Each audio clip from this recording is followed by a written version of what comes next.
kepahlawanan itu sendiri adalah yang mampu melihat situasi ya Pak Ya. ya. Nah, kita sebagai anak muda itu bagaimana Pak melihat situasi dan kondisi saat ini yang mana kita dihadapkan dengan berbagai tantangan, banyak tantangan sekali ya Pak ya, dari tantangan teknologi, hoax atau kemerosotan moral dan berbagai masalah lainnya, itu bagaimana Pak? Ya, sebenarnya generasi muda itu adalah memiliki dua sifat ya, dua karakter. Jadi pertama, generasi muda itu biasanya memiliki idealisme yang tinggi, semangat yang tinggi. Nah ini yang idealisme ini yang harus dimanfaatkan. Artinya generasi muda itu harus berprinsip bahwa hidup saya itu harus bermanfaat untuk masyarakat luas gitu ya. Apalagi sebagai seorang generasi muda, ya idealisme itu yang harus dimunculkan dalam rangka untuk apa? Dalam rangka untuk menjadikan apa yang ada di sekitar itu menjadi jauh lebih baik gitu ya. Berbagai fase perjuangan di Indonesia sampai dari zaman dulu ya menghadapi penjajah sampai sekarang, itu setiap fase perjuangan itu pasti generasi muda ada di depan. Pada tahun 45 itu waktu itu Bung Karno dianggap enggan untuk memproklamasikan kemerdekaan. Akhirnya ada beberapa pemuda menculik Bung Karno, memaksa Bung Karno, oke Bung, hari ini harus proklamasi harus dikumandangkan. Generasi muda. Kemudian nanti pada tahun 65 itu ya, ketika terjadi berbagai gejolak, itu juga mahasiswa sebagai ujung tombak. Tahun 98 ketika terjadi krisis ekonomi dan ada gerakan reformasi, mahasiswa. Kemudian sebelumnya itu ada Sumpah Pemuda tahun 1928, itu juga pemuda. Artinya apa? Bahwa karena generasi muda ini adalah generasi yang berada pada situasi puncak gitu ya. Mereka masih bebas nilai, kemudian mereka memiliki idealisme, mereka memiliki pendidikan yang baik misalnya, maka harus memanfaatkan idealisme itu untuk kepentingan yang lebih baik gitu ya. Tetapi di sisi yang lain, usia-usia muda itu juga usia yang rentan, usia yang gampang terpengaruh dengan hal-hal yang sifatnya negatif. Nah ini yang menurut saya harus menjadi perhatian kita semua. Di sekolah misalnya guru harus berperan aktif. Di perguruan tinggi, dosen itu juga harus menjadi mitra dari para mahasiswa misalnya. Dengan demikian maka diharapkan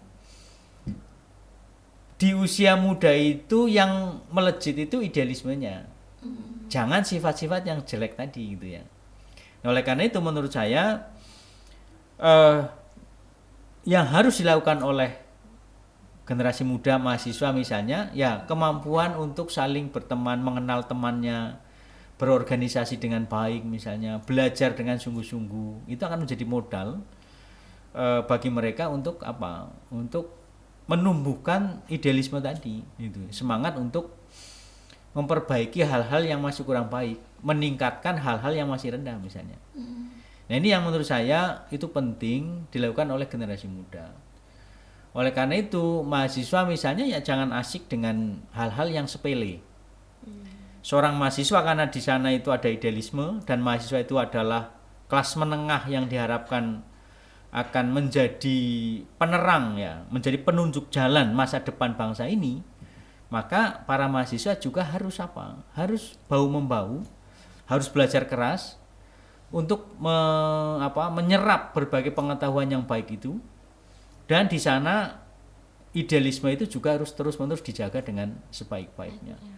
Dengan cara semacam itu maka diharapkan masa depan yang bersangkutan dan masa depan negeri ini akan tetap berada pada situasi yang baik.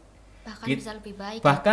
Bisa lebih baik. Kita tentu saja sebagai generasi muda, sebagai mahasiswa tidak ingin melihat bangsa ini berbelok ke arah jurang kehancuran.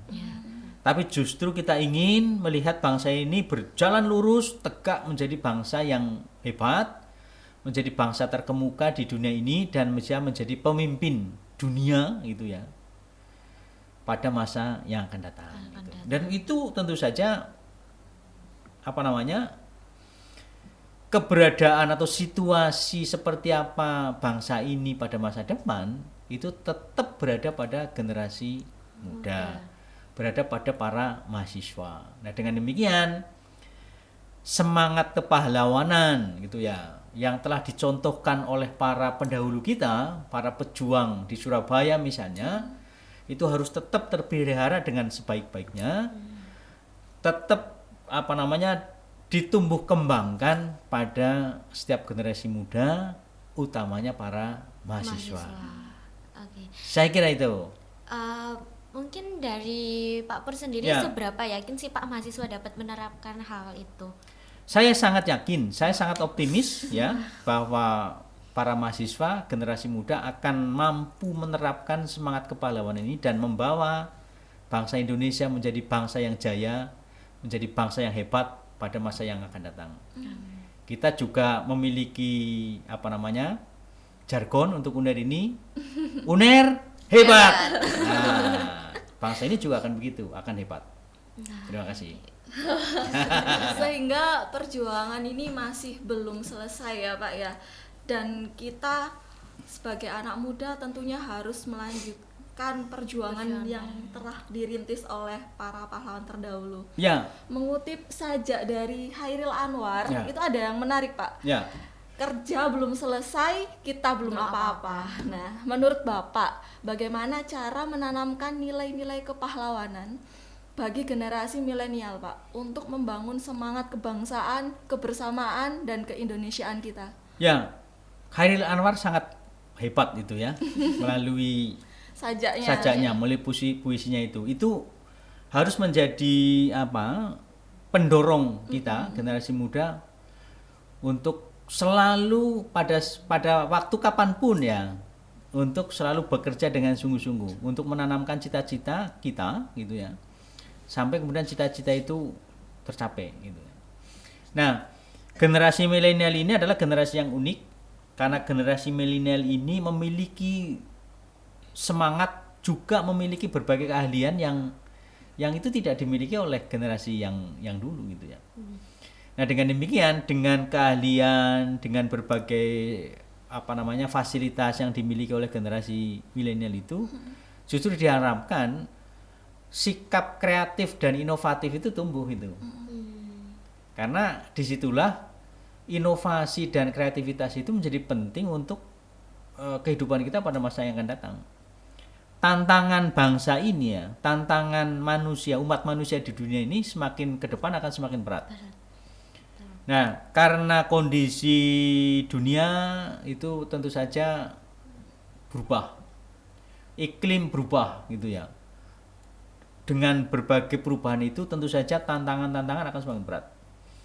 Nah, generasi milenial ini diharapkan dengan daya kritis, kreatif, inovatif, dan idealisme itu diharapkan akan mampu menghadapi dan berkontribusi untuk menghadapi berbagai tantangan itu.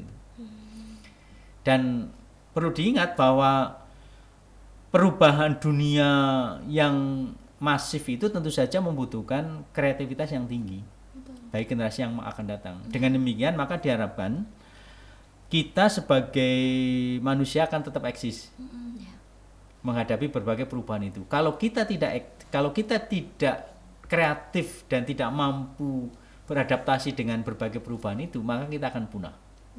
Sebagaimana diteorikan oleh Darwin itu ya. Ya, Charles Darwin. Jadi hanya orang yang mampu beradaptasi yang akan eksis gitu.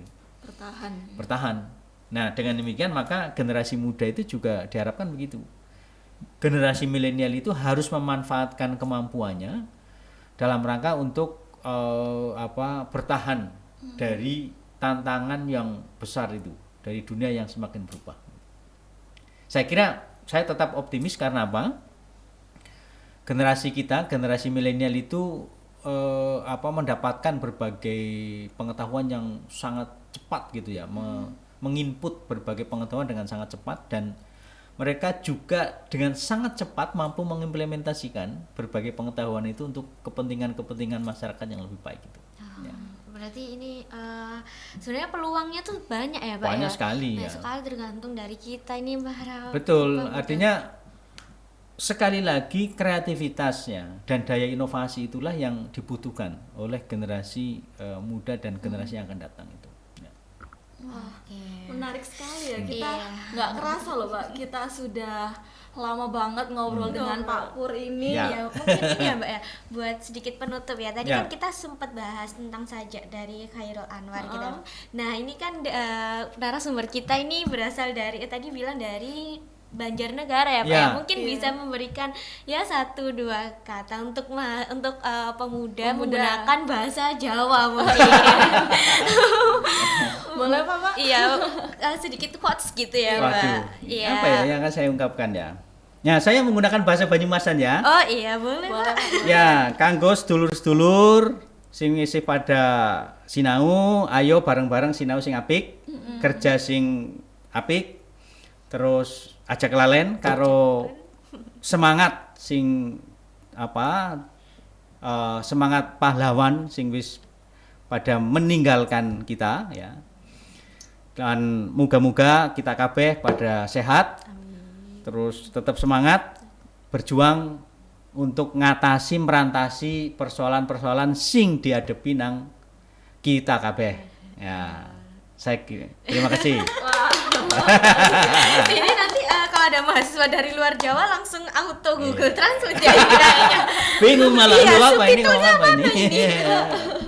Ya. Ya itu tadi obrolan kita mengenai Hari Pahlawan ya Ya. Pak ya, dengan Bapak Pur yang juga sejarawan. Sejarawan. Kita ngobrol sama sekali gak ngantuk ya Pak. Iya. Apa ya, semangat, Itu seru membuktikan dan bahwa menarik. sejarawan itu dibutuhkan. Iya, betul. Supaya Sangat seru tidak ngantuk. sekali ngobrol dengan Relate juga Pak. Pak dengan kondisi kita sekarang kan Ya. memang. Iya, yang pada artinya kita harus memetik peristiwa dari Hari Pahlawan atau peringatan 10 Ya. November itu sendiri ya Pak ya. Ya. Seperti tadi yang disampaikan oleh Pak Pur, bahwasanya kita harus memiliki sikap bekerja tanpa pamrih, Ya, betul. kemudian sikap tanggap Empati, Ya. terhadap simpati. situasi dan kondisi, mampu memberikan kontribusi kepada masyarakat luas. Kemudian kita juga harus memiliki sikap empati, daya inovatif dan kreatif yang harus selalu kita kembangkan untuk tetap melanjutkan perjuangan dari pahlawan Ya, sebelumnya dan juga menghadapi berbagai tantangan yang saat ini kita hadapi dan juga tantangan yang akan datang gitu. Ya. Iya, nah semua orang tuh sebenarnya bisa menjadi seorang pahlawan gitu ya Mbak. Dari sifat-sifat tadi disebutkan Mbak Desi itu sebenarnya itu ya beberapa cara untuk kita menumbuhkan spirit kepahlawanan gitu dalam diri kita. Ajak lalen. Ajak lalen. Ajak lalen. Baik Bapak, terima kasih untuk waktunya Sama-sama. Bapak. Terima kasih. Sebelum menutup mungkin kita bisa jargon dulu ya Kita Pak. jargon lagi. Boleh. Pak. Penutup. Iya. Lupa tadi. Iya, kita ulas lagi aja. Gimana, Aldena? Ketika saya bilang ngobas, jawabnya apapun dibahas sampai tuntas. Oke. Ini tuntas sekali ya ini Ya, ya dengan ya. Pak Pur ini. Oke, kita langsung ya Pak Ya. ya. Ngobas, Apapun dibahas sampai tuntas. Luar biasa. Terima kasih. Terima Ya. kasih Bapak. Iya. Karawang, Bekasi oleh Khairil Anwar. Kami yang kini terbaring antara Karawang, Bekasi tidak bisa teriak merdeka dan angkat senjata lagi. Tapi siapakah yang tidak lagi mendengar deru kami? Terbayang kami maju dan mendegap hati. Kami bicara padamu dalam hening di malam sepi, jika dada rasa hampa dan jam dinding yang berdetak. Kami mati muda yang tinggal tulang diliputi debu. Kenanglah kami sudah coba apa yang kami bisa, tapi kerja belum selesai. Belum bisa memperhitungkan arti 4-5 ribu nyawa. Kami cuma tulang-tulang berserakan, tapi kami adalah kepunyaanmu. Kaulah lagi ada yang tentukan nilai tulang-tulang berserakan atau jiwa kami melayang untuk kemerdekaan, kemenangan dan harapan, atau tidak untuk apa-apa. Kami tidak tahu, kami tidak lagi bisa berkata. Kaulah sekarang yang berkata. Kami bicara padamu dalam hening di malam sepi. Jika ada rasa hampa dan jam dinding yang berdetak, kenanglah kami. Teruskan jiwa kami, menjaga Bung Karno, menjaga Bung Hatta, berikan kami arti, berjagalah terus di garis batas pernyataan dan impian. Kenanglah kami yang tinggal tulang belulang diliputi debu. Beribu kami terbaring antara Karawang, Bekasi.